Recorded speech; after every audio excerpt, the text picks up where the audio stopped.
Hello anime lovers, स्वागत है आपका वाइपर एनिमे एक्सप्लेन्ड चैनल पर। और आज हम देखेंगे वन पंच मैन सीजन 3 के एपिसोड नंबर 9 को। इसके पिछले एपिसोड्स की लिंक आपको डिस्क्रिप्शन में मिल जाएगी। तो चलिए जानते हैं आगे की कहानी को बिना किसी देरी के। अब तक हमने देखा कि चाइल्ड एम्पेरर ने वागमा को आजाद कर लिया था। वागमा चाइल्ड एम्पेरर से पूछता है कि वो उस रोबोट G5 से लड़ने रुका क्यों नहीं। चाइल्ड एम्पेरर कहता है कि वो मॉन्स्टर काफी स्ट्रॉन्ग था, उससे लड़ने में काफी समय जाता और अभी मॉन्स्टर्स से लड़ना उतना जरूरी नहीं है। वागमा पूछता है कि लेकिन मॉन्स्टर्स को मारना तो हीरोज का काम है ना। चाइल्ड एम्पेरर बोलता है कि तुम सही हो, लेकिन तुम्हें सुरक्षित ऊपर पहुंचाना ही मेरा मिशन है और ये टाइम लड़ने का नहीं है। भागते हुए वागमा थक गया था। रास्ते में उन्हें फीनिक्स मैन की बॉडी भी मिलती है, जिसे देख वागमा डर जाता है। चाइल्ड एम्पेरर बोलता है कि डरो मत, मैं उसे पहले ही मार चुका हूँ। वागमा बोलता है कि ये तो दिखने में डोंकन बर्ड जैसा है। चाइल्ड एम्पेरर पूछता है कि ये कोई फेमस कैरेक्टर है क्या। वागमा बताता है कि ये एक पुराने कॉमेडी शो का मैस्कॉट है, जिसमें डोंकन बर्ड मोटी बुद्धि का होता है और हमेशा मरता रहता है, लेकिन वो काफी मोटी चमड़ी का है, तो वो अगले एपिसोड में जिंदा हो जाता है जैसे कुछ हुआ ही ना हो। ये सुन चाइल्ड एम्पेरर को थोड़ी टेंशन हो जाती है। वागमा कहता है कि ये तो सिर्फ टीवी शो में हुआ करता था और ये दोनों आगे बढ़ जाते हैं। चाइल्ड एम्पेरर मन में सोचता है कि मॉन्स्टर्स का कोई ठिकाना नहीं होता है। हमें तो ये भी नहीं पता कि वो मॉन्स्टर्स बनते कैसे हैं। क्या पता फीनिक्स मैन जिसने बर्ड का कॉस्ट्यूम पहना था वो बिल्कुल अपने कैरेक्टर जैसा ही हो। और तभी इनके पीछे फीनिक्स मैन की बॉडी चमकने लगती है और वो वापस जिंदा हो जाता है। वो बोलता है कि ग्योरो ने कहा था कि तुम्हें मौत को छूकर वापस आना होगा। यही सीक्रेट है एक मॉन्स्टर के पावरफुल होने का। हम देखते हैं कि फीनिक्स मैन अब बिल्कुल ही अलग दिख रहा था और उसका थ्रेट लेवल भी अब बढ़ के ड्रैगन हो गया था। चाइल्ड एम्पेरर अब अपनी शॉटगन निकालकर उस पे हमला करता है, लेकिन फीनिक्स मैन अपनी हीट ब्लास्ट से उसकी गोलियां ही जला देता है और चाइल्ड एम्पेरर खुद को और वागमा को अपने छाते वाली शील्ड से बचा लेता है। वो वागमा को शील्ड के अंदर ही रहने को बोलता है और फीनिक्स मैन से लड़ने को तैयार हो जाता है। फीनिक्स मैन फिर से उस पर अपना चोंच वाला अटैक करने जाता है और इस बार वो चाइल्ड एम्पेरर की सारी शील्ड्स भी तोड़ देता है और चाइल्ड एम्पेरर को दूर फेंक देता है। फीनिक्स मैन अपनी ये नई पावर देख बहुत खुश हो जाता है और सोचता है कि अब तो मुझसे ऊपर कोई भी नहीं है, मैं नंबर 1 हूँ, और जोर जोर से हंसने लगता है। चाइल्ड एम्पेरर रोने लग जाता है तो फीनिक्स मैन कहता है कि रोना बंद करो, इस बार मैं तुम्हें इतनी जल्दी मारूंगा कि तुम्हें दर्द का एहसास भी नहीं होगा। चाइल्ड एम्पेरर कहता है कि मैं डर की वजह से नहीं रो रहा हूँ, मैं अपनी कमजोरी पर रो रहा हूँ, क्योंकि तुम तो टॉप रैंकर भी नहीं हो, फिर भी मुझे इतनी मुश्किल हो रही है। मैंने सोचा नहीं था कि मुझे अपना अल्टीमेट वेपन इतनी जल्दी इस्तेमाल करना पड़ेगा। चाइल्ड एम्पेरर अब एक बड़ा सा मेटल का आर्मर पहन लेता है और फीनिक्स मैन को जोरदार लात मारता है। चाइल्ड एम्पेरर को लगता था कि ऐसा कुछ हो सकता है, इसीलिए उसने पहले ही इस आर्मर के पार्ट्स अंडरग्राउंड छुपा दिए थे और वो एकदम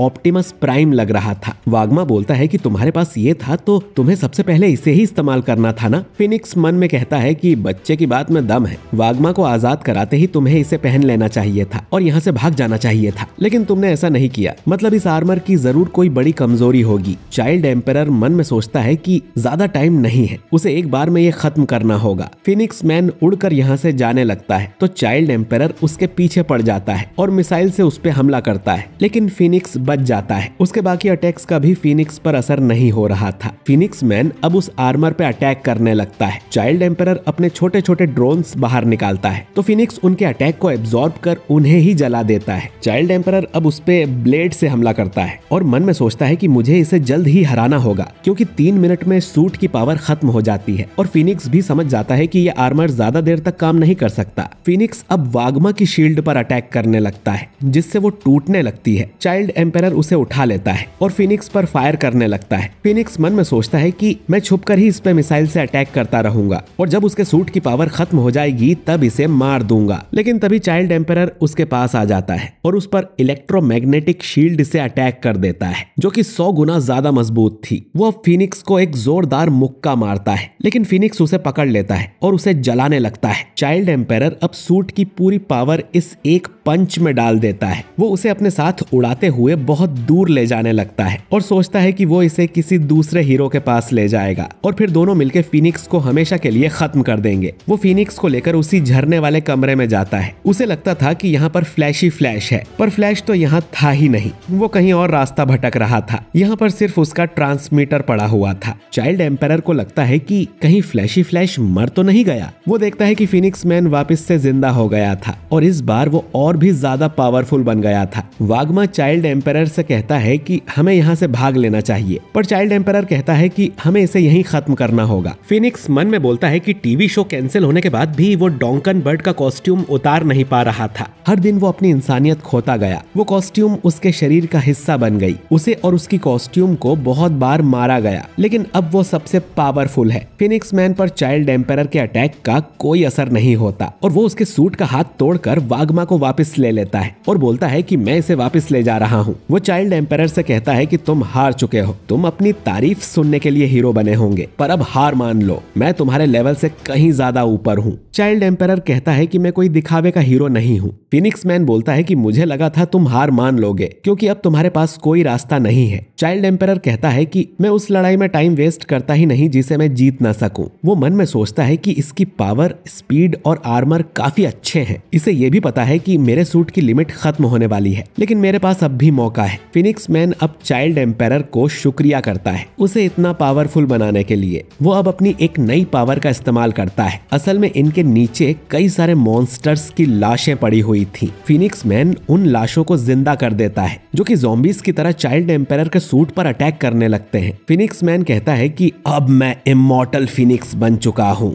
मैं अपनी लाइफ एनर्जी को अब बाहर भी निकाल सकता हूँ, जिससे ये बाकी के लोग ज़ॉम्बीज की तरह जिंदा हो गए हैं। उसे खुद नहीं पता उसने ये कैसे किया। चाइल्ड एम्पायर इन ज़ॉम्बीज को मारने लगता है और फीनिक्स मैन को अपने पुराने दिनों की याद आती है, जब उसे बेइज्जत करके टीवी शो से निकाल दिया गया था। फीनिक्स मैन अब उड़कर यहाँ से जाने लगता है। वो खुद को गॉड समझ रहा था, क्योंकि ऐसी पावर तो ग्योरो ग्योरो और ओरोची के पास भी नहीं है। तभी उसके सामने चाइल्ड एम्पायर के ड्रोन्स आ जाते हैं, जो ट्रांसफॉर्म होकर एक बड़ी सी ड्रिल बनाते हैं और फिर उस पर अटैक कर देते हैं। चाइल्ड एम्पायर के सूट में अब बस 10 सेकंड की ही पावर बची थी। वो अपने सूट से कहता है कि सारी पावर इस एक अटैक में डाल दे। वो अपने लिए एक नया हाथ मंगवाता है और फिर उससे कामेहामेहा वाला अटैक करता है, जिससे फीनिक्स मैन बुरी तरह से जल जाता है। यह अटैक इतना पावरफुल था कि अंडरग्राउंड से निकलता हुआ आसमान तक चला जाता है। इस अटैक में चाइल्ड एम्पायर का सूट खराब हो गया था और उसकी पावर भी खत्म हो जाती है। वो सोचता है कि उसे दुश्मन को हल्के में नहीं लेना चाहिए। पता नहीं बाकी हीरोज का क्या हाल होगा, पर तभी वो देखता है कि इतना बड़ा अटैक करने से भी फीनिक्स मैन मरा नहीं था। वो बोलता है कि तुमने मेरी कॉस्ट्यूम जला दी, इसीलिए मुझे बच्चे पसंद नहीं है। चाइल्ड एम्पायर सोचता है कि अब तो सच में हार मान लेनी चाहिए, क्योंकि उसके इतने बड़े अटैक से भी फीनिक्स को कुछ नहीं हुआ।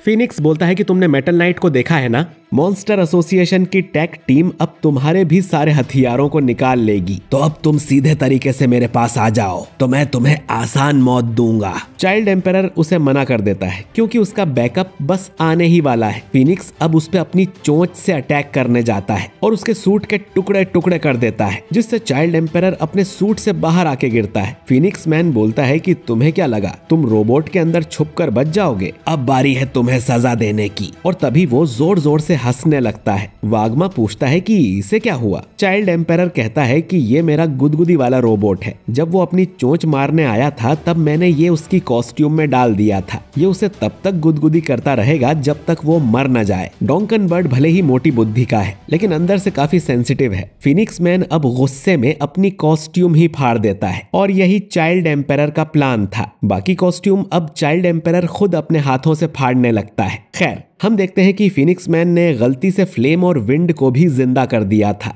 दूसरी तरफ सैतामा भी इसी जगह पर घूम रहा था और वो सोचता है कि पहले यहाँ इतनी जोर की आवाज आ रही थी और अब यहाँ पानी भी टपकने लगा। तभी उसे फ्लेम और विंड सामने से भागते हुए नजर आते हैं। उन्हें खुद समझ नहीं आता कि उनके साथ हुआ क्या। वो तो फ्लैश से लड़ रहे थे और अब वो नंगे कैसे हो गए। इसके पीछे जरूर फ्लैश का ही हाथ होगा। तभी उन्हें अपने सामने सैतामा दिखाई देता है। वो तुरंत उस पर हमला कर देते हैं, लेकिन सैतामा सैतामा को फर्क नहीं पड़ता। फ्लेम और विंड कहते हैं कि पहले तो हम उस फ्लैशी फ्लैश को मारना चाहते हैं, तो तुमसे हम बाद में निपटेंगे। इतना कहकर वो दोनों यहाँ से भाग जाते हैं। सैतामा सोचता है कि यहाँ अंडरग्राउंड में ये नंगे क्यों दौड़ रहे हैं। इधर चाइल्ड एम्परर ने फिनिक्स मैन की पूरी कॉस्ट्यूम निकाल दी थी, तो अब उसकी पावर भी चली गई होगी और ये अब वापस से जिंदा नहीं होगा। वागमा बोलता है कि एस क्लास हीरो होकर भी तुम्हारी हालत पतली हो गई थी, मैं तो डर गया था। चाइल्ड एम्परर अब सबको बताता है कि उसने वागमा को ढूंढ लिया है और उसे लेकर वो ऊपर जा रहा है। बाकी हीरोज मॉन्स्टर्स का ध्यान भटकाते रहे और ध्यान रहे कि दुश्मन खतरनाक हो सकता है। तभी उसे ज़ॉम्बी मैन का मैसेज आता है जो कहता है कि शुक्रिया, तुम्हारे बिना हम ये नहीं कर सकते थे।